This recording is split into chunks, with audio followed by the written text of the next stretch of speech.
Hey, good afternoon, E39 source. It's Paolo here from the UK. I thought I'd take the opportunity to film an introduction to my car.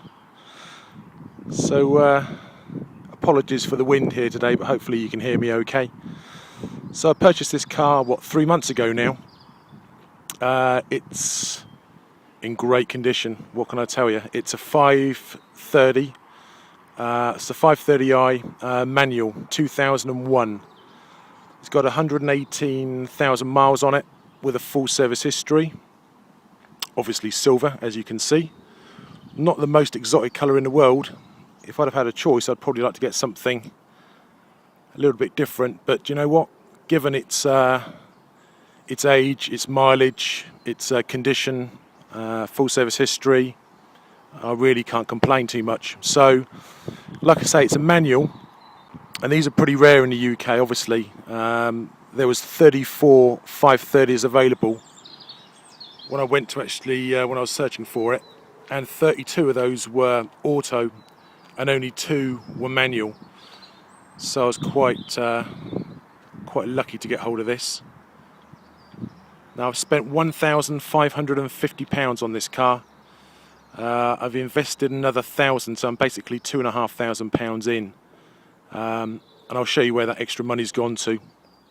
Condition of the car is just incredible, amazing. In fact, there's 2 slight little areas where I'll show you where there are a couple of little issues, but they're so minor it's ridiculous, really.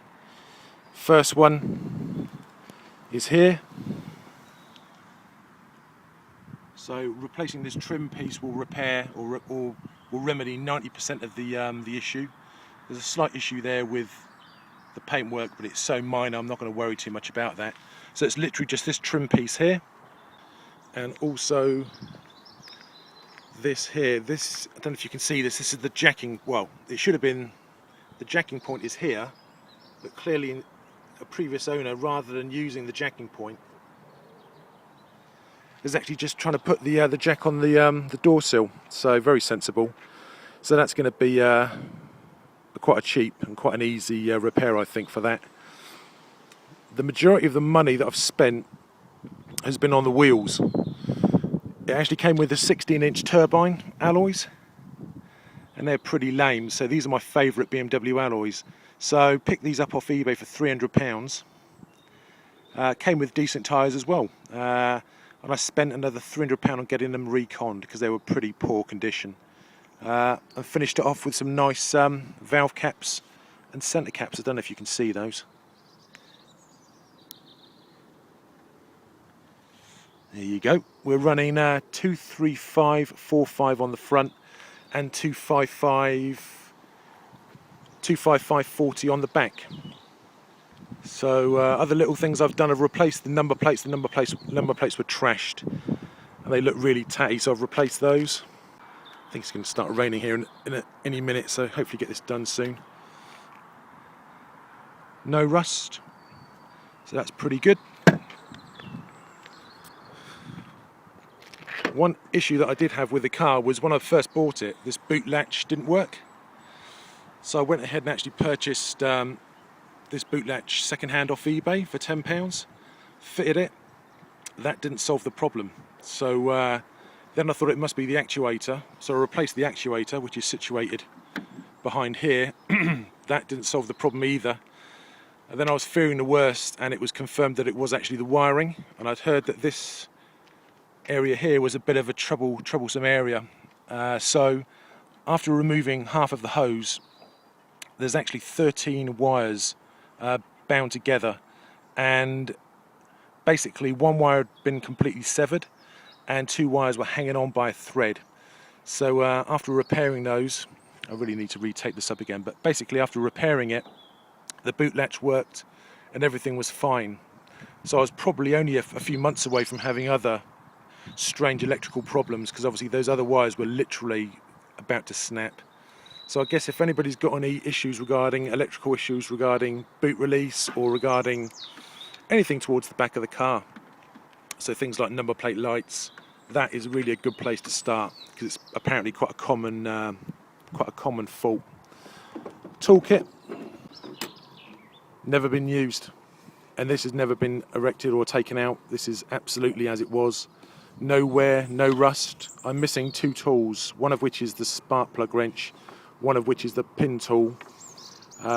This tool here doesn't really apply to me because I don't have the sunroof on this car, which is, I guess, quite strange, but it's not really something I'd ever use anyway. The car had a new battery. It died after about 6 weeks of me owning the car, so that cost £130. Everything's been nicely clean and detailed. I've gone to extreme lengths to clean this car, so it's looking pretty good.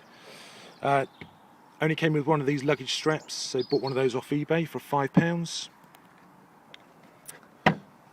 No CD changer.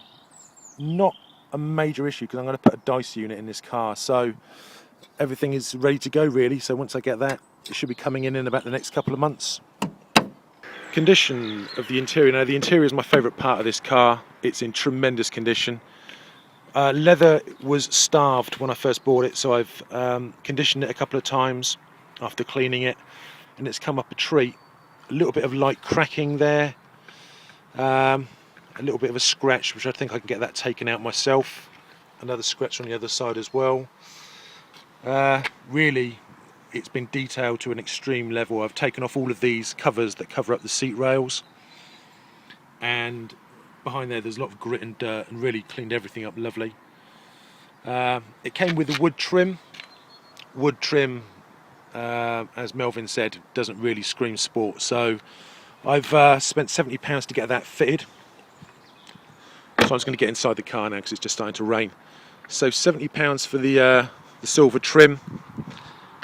I searched on eBay, and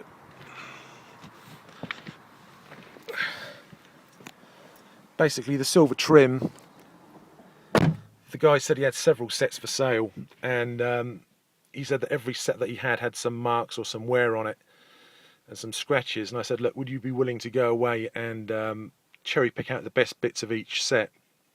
And he did, and what came back was, I mean, it's basically brand new. So that was, I've got to be so thankful to the guy. So that was the major interior kind of upgrade that I made. Secondly, I went and purchased an M Sport, the M illuminated gear shifter knob. This cost £60. It feels beautiful and looks really cool as well, so I'm happy about that. And the third upgrade was the steering wheel.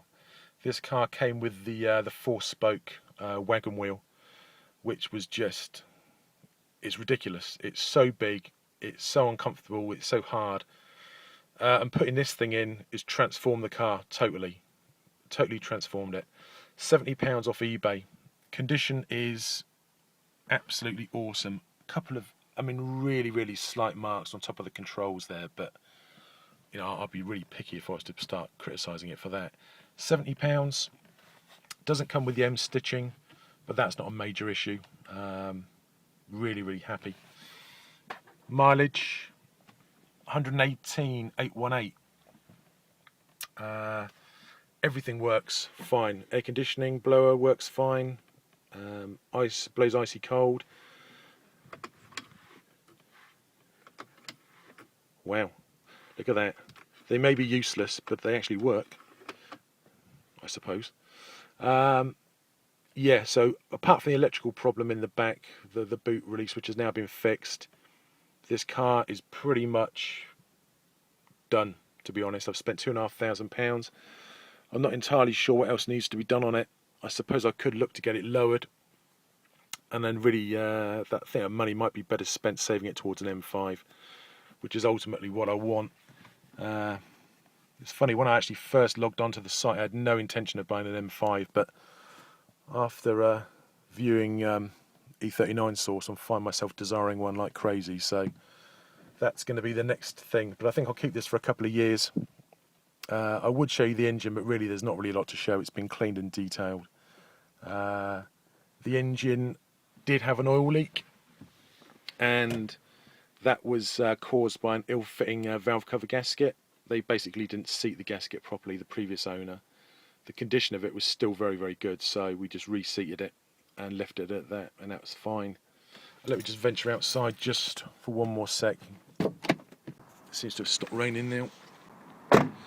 So yeah, what can I tell you? So £2,500 in, and I'm pretty much done.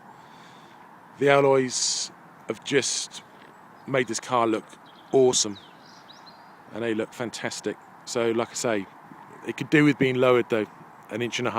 It is just riding a bit too high. Things to be done for the future, small things. There's got to be